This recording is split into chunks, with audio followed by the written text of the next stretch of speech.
the media habits of the consumers post the pandemic also has changed drastically.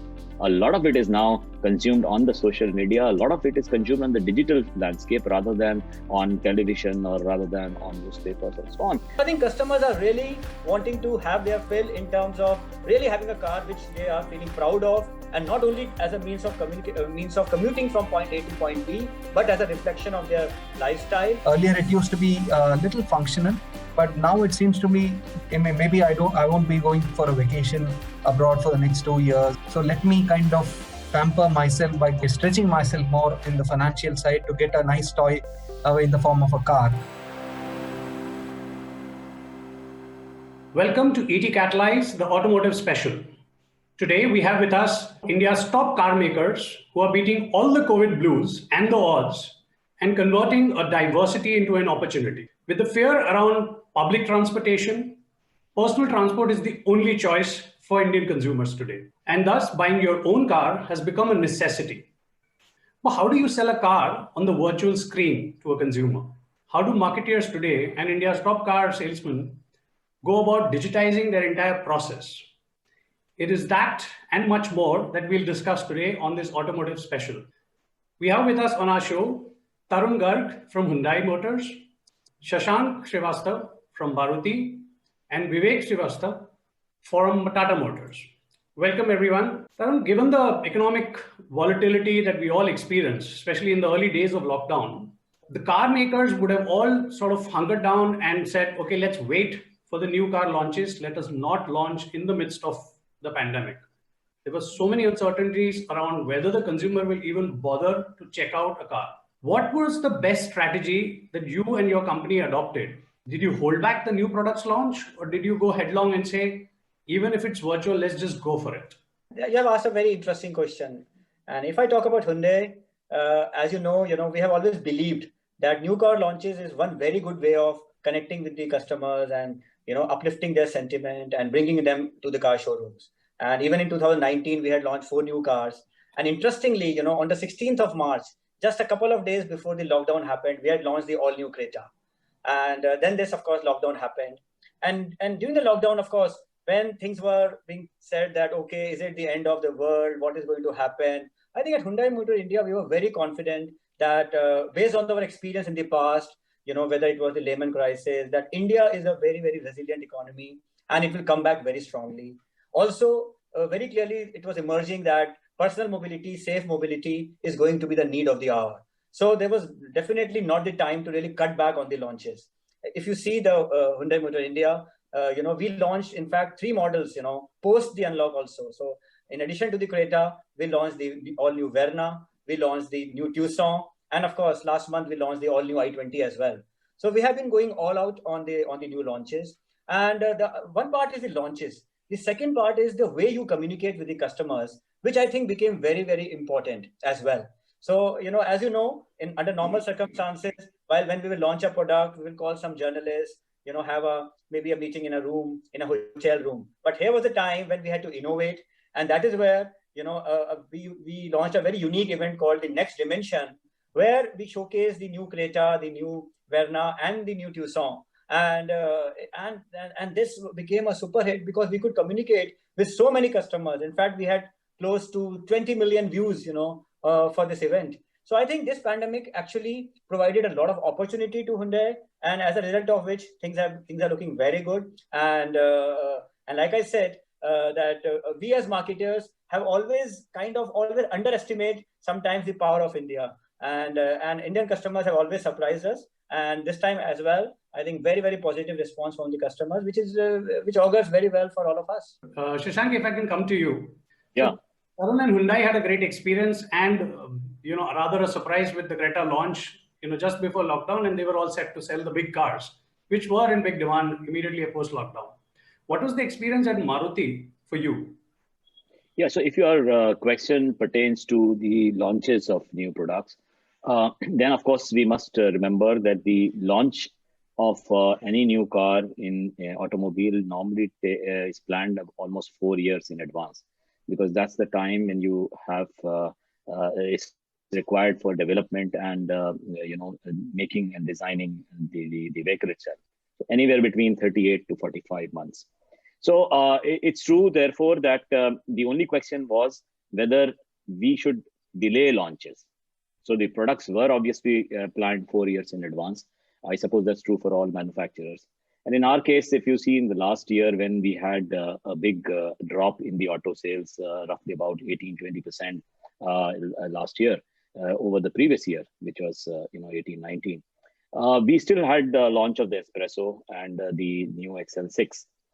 We also launched the new Brezza very recently after the lockdown actually started, just before the lockdown started, and after the lockdown we had the S-Cross. And I think Tarun just mentioned that they had a very interesting experience launching digitally some of the products, and it's the same for us as well. So one of our launches, which was the last one, which is the S-Cross, the 1.5 liter petrol engine launch, that was done entirely digitally. It was a great experience. So, the Shashank, resilience, yes. On that point, in fact, I wanted to understand what are the core tenets of a product launch in the current times? How does it change from your earlier times? Yeah, so actually the basic fundamentals remain the same because when you launch a brand, a new product, then obviously you are working initially at the top end of the marketing funnel, which is that you're working on increasing awareness, you're working on increasing the salience scores of the brand. And as you go along, you try to bring into the consideration and then finally the conversion to actual sales. So that remains the same. Only thing is the method changed because you could not have a physical launch, and that is only media launch. Then obviously you need to communicate to the consumer. Even that changed because remember the media habits of the consumers post the pandemic also has changed drastically.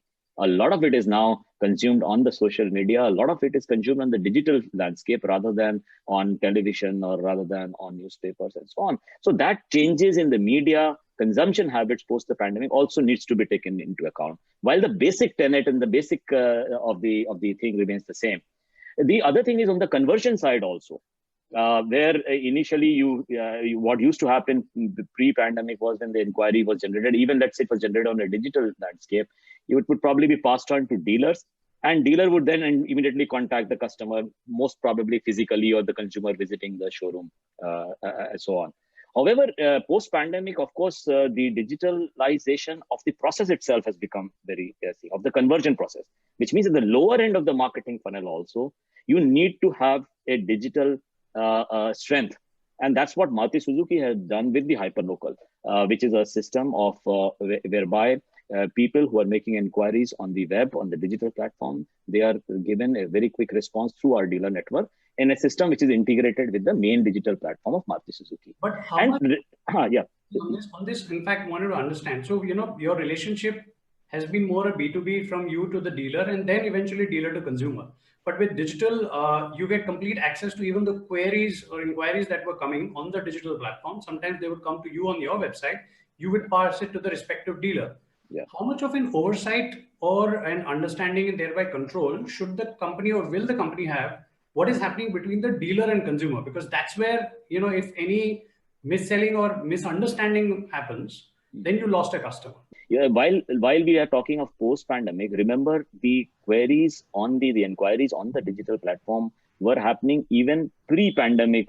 Many of them on the digital landscape. For example, in case of our Maruti Suzuki, about 3 to 4% was the web inquiries which we used to get from the consumers directly on the website on the digital front. That was in 2016. Subsequently, after we improved our digital platform, because that trend was already started, about 16 to 17% of the inquiries by March was coming through the digital way. But post-pandemic, what happened was it has suddenly shot up to about 40-45%. So what took 3% to 15% in 3.5 years, 16 to 40 was what happened in 3.5 months. And that I think is irreversible. And therefore, while one of the good things which has happened is we also know the response time. Because remember, in digital inquiries, one of the biggest factor of success for conversion is how quickly you respond. And the times are not like 24 hours or 12 hours. It is within minutes. Otherwise, you probably lose the attention of the consumer. So in some ways, yes, you are right. There is a greater understanding of the inquiry patterns, of geographical patterns, of sometimes personalized. If the consumer is giving his PI, then obviously you have a good idea of what the actual consumer is. And also it's a very good measure of how our dealers are responding. So I think that has helped very much, not only in the conversion, because TAT times, as Tarun, I think, would the point also probably agree, that the turnaround times when you compare from inquiry to the final retail is getting shorter this year, not longer. So I think these are the aspects. And of course, as I said, even post-pandemic, this is not going to stop now. This is irreversible and probably accelerate. And that's what we are preparing ourselves for. Vivek, if I can get you in here, Shashank talks about the digitization and the consumer network preparedness, and digitization sort of taking the front there. What does it do to a company? I mean, in your experiences, what has it done to Tata Motors? What kind of changes you've had to make? Because some of them will, like Shashank said, will be permanent. And how tough or easy is it to on the fly start making changes and also plan for the long haul? So one of the key elements in digitization, and I completely agree with what both the panelists have said so far in terms of acceleration of time between inquiries to retail and number of inquiries also. Today we also are seeing 40 to 45% of leads coming through digital. But the advantage of digital is we can very well map the consumer journey. It's all available for us. If it's a normal consumer, there's a little bit of offline element which we are not able to track. And this is both an advantage and disadvantage as we see. Advantage is that there's a lot of pressure on us to follow up every second with the customer so that we can revert to him very fast. Obviously, this involves a lot of cultural change, both within our company as well as with the dealers. At least in Tata Motors, the responsiveness has been was in the past not so fast to digital leads because we had fairly a strong pipeline of physical leads. But today, suddenly, the digital leads have become the bread and butter. To get that accelerated response time as a process and as a mindset has been the biggest challenge. But thankfully, both our dealers and we have realized that this is the way the future has to work. So a strong focus on turnaround time, strong focus on responsiveness has been the biggest change that we've seen. Tarun, wanted to understand from you the change in the product segments COVID would have led to. Traditionally, we've always seen and observed a pattern of X number of cars selling in the lower segment, then mid-tier, and then the luxury segment. What are the key trends that you noticed early on during the pandemic and maybe post the pandemic? So Deepak, this is again very interesting. When all this pandemic was happening and experts were being asked, how would the consumer behave? So one opinion which was coming was that consumers will downgrade and probably it will be the entry level cars only which will sell because of obvious reasons. But again, if you see the numbers, it's very interesting. There are two segments which are really growing the most. In fact, as you know, SUV segments have been growing very fast, and from 8% in 2014 till last year, SUVs contributed 25% to the overall car sales. Now the interesting part is this 25% has now become more than 28%. In fact, 28.5% in this year. So very clearly, the trend towards SUVs continued. Of course, this was also due to some new launches, exciting launches like Creta. We launched the all-new Creta, and frankly, even the most optimistic estimates would not have believed that Creta would sell 12, 13, 14,000 per month. And in addition, all the other models were also selling. So that was one very clear trend which was emerging. The second trend which was emerging was that the overall hatch segment, which was going down all these years, kind of stabilized and stabilized at about 47%. But there also the interesting thing was the premium hatch segment became the biggest contributor to the hatch segment. Why that happened? Because that was that is a customer who actually does not want to really compromise on anything. Now, please see what is happening to the consumer behavior. Normally, a consumer will spend a couple of thousand rupees when he will go to a movie, or he would be spending on a holiday, or he would be spending on clothes, marriages. But all those expenses did not happen for the last 6 months. So customer would say, why not I really buy a car and really get a good car with all the latest features and latest technologies. And that is where I think many customers upgraded and got into this i20 segment. And that segment is now become the biggest segment in the hatch segment also. So what I'm only trying to say that two things are happening. One, that customers want to buy more cars because of this trend towards personal mobility. They want a safe car, and they want a car, which is environment friendly. They want a car which is latest in technology. They want a car where they have a choice of a diesel or a petrol or a SUV. And secondly, they want really latest features. Like for example, a sunroof. 30% of the i20 customers are wanting a sunroof. More than half of them want a blue link connectivity. So I think customers are really wanting to have their fill in terms of really having a car which they are feeling proud of, and not only as a means of commuting from point A to point B, but as a reflection of their lifestyle, and actually, really features which are making their life much more comfortable and convenient. So very interesting trends, and augur very well for the future of the Indian auto industry. Shank, if I can, bring you in. Yeah. Portfolio of cars that you have. Yeah. Was it just a pent-up demand leading to an alteration in the kind of segmentation suddenly picking up and the demand of features like he talked about sunroof? Or is there more to it that we should understand? I think in many ways, I would agree with some of the points which Tarun said. But in some critical ways, I think there are quite different viewpoints as well from what was expressed.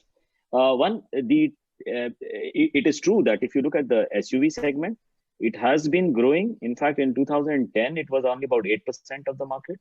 2015, 16, 16%. Now 27, 28%, that range. Last year it was about, I think, 26 or 26, 27%.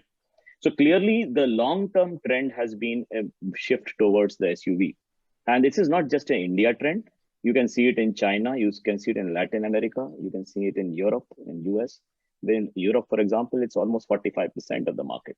So I think those trends are clearly there. That seems to be the preferred design choice of the consumer, maybe because it's a very good driving stance or a high ground clearance, some strength, solidity that you feel when you are in SUV and things like that. But clearly in this year, post-pandemic, the rapid rate has actually, which we have seen in some of the segments, is clearly related more with the new product offerings rather than purely economic factors. So when we are talking about the long-term trends, yes, clearly the design trend for SUV it has been there. The other interesting thing is the sedan trend seems to be going down. The sedan also are pretty expensive in the Indian, if you look at the Indian thing. So it is therefore not about economy alone. Sedan trend actually was about 20-23% of the market about 5-6 years back. Today it is 10%. In fact, last month it was less than 10%. So it's not just about bigger cars. Is it more about taller cars that people want?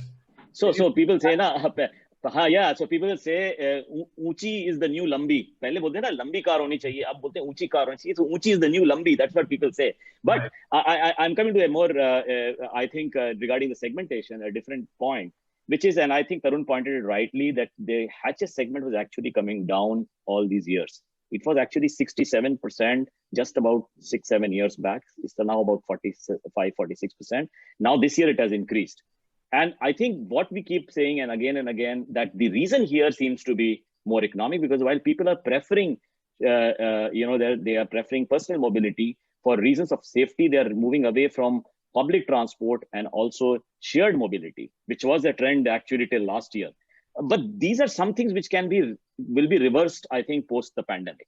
So we have to also see what is reversed, what is the direction, and what would probably reverse. So it's not a simple choice of consumers going for more features or going for only top end or going only for SUV, or it's a mix. And the best way to do that and to observe, in my opinion, is to see whether the cause of buying, to find out what is the cause of buying. Is the cause of buying utility, functionality, or aspiration? Today, the aspirational buying might be a little lower, and you can see it because the replacement car demand is coming down. It used to be about 26-27%, it's now about 18%. So the additional car buying and the first-time car buyer has actually increased. And these buyers, and you would see in the SUV segment, which Tarun pointed out also, in the SUV segment, a lot of first-time buyers have increased. So for us, for example, in the Brezza, when the first-time buyers were only about 16-17%, they are now more than 30%. So sometimes it's a mix of choice of design, Sometimes it is because people are moving away from replacement to addition and first time buying. Sometimes they're moving for utility. It's also about financing. It is also about many other social changes which are happening. So that is why I think it's not a unidimensional, it's a multidimensional, is what I feel. And going forward, I think some of the trends which we see today will reverse and some of them will continue. Right. Vivek, I'll get you in. Shashank talked about people not necessarily downgrading or downtrading, but maybe actually trading choices. How's been the experience with you? I mean, at Tata Motors and some of your international experiences with JLR in the bouquet, what has been the shift like? So for us, it's been a mix of both what the panelists said. So on one side, we definitely are seeing a dramatic increase in first-time buyers. And the common thought process was first-time buyers usually go in with fairly entry-level cars, but they seem to be making a hop, step, and jump and go to the next higher kind of segment. And that could probably because they anticipate or they have a little bit more disposable income in their pocket right now, which allows them to do that. So when we also see close to 50% first-time buyers for our compact SUV. Maybe a few years back, a compact SUV would have been the second car in a life cycle, but today 50% of customers are buying it as a first car. And the trend is seen even in the premium hatch segment. The premium hatch segment sit right on top of the hatchback category, but we are seeing close to 50-55% of customers directly going in for that. And we surmise that it's probably because there's been some amount of saving, as Tarun said, because of lack of spend, or I wouldn't use the word lack, because of the lack of opportunity to spend in the last 8-9 months that's allowed them to jump. On the other side, there's also a slight change in mindset that we are seeing. There's a reprioritization of automotive in terms of the needs in a life. Earlier, it used to be a little functional, but now it seems to me that maybe I won't be going for a vacation abroad for the next 2 years. I might not be able to enjoy with my friends. So let me kind of pamper myself by going a little bit more. I would say stretching myself more in the financial side to get a nice toy in the form of a car. That also is something we are seeing. So it's a mix of both, a slight change in mindset, slight change in prioritization in terms of spend. No longer do I have to spend on a house. Obviously we are seeing the real estate market also coming back at lower prices, but seems to be that automotive has definitely become top high on the pecking order of price, but there's a little bit of self-pampering also happening. So, India has always been about roti, kapda, makan, but much of kapda required. So is it roti, gadi or makan? Roti, gadi, makan, yes, maybe, yes. Good for the car industry if that's the order that's shaping up. Thanks a lot for your inputs, Vivek. We should not really take a step back just because of a pandemic. I think customers of India really deserve cleaner cars, and all of us have to really work towards providing that. We have researched the consumer journey from the time when he thinks of buying a car to the time when he actually takes the delivery. There are 26 touch points. 21 have already been digitalized. The digitization is creating a lot of equality. As marketeers, we should stop differentiating rural, urban in terms of how we approach customers. That's the first thing. Deepak, how realistic are we supposed to be in the answering this question? This is imagination. I am actually pulling Vivek. If you want to reach out to us, just mail us on hello@etcatalyse.com and watch all our episodes also on the website etcatalyse.com.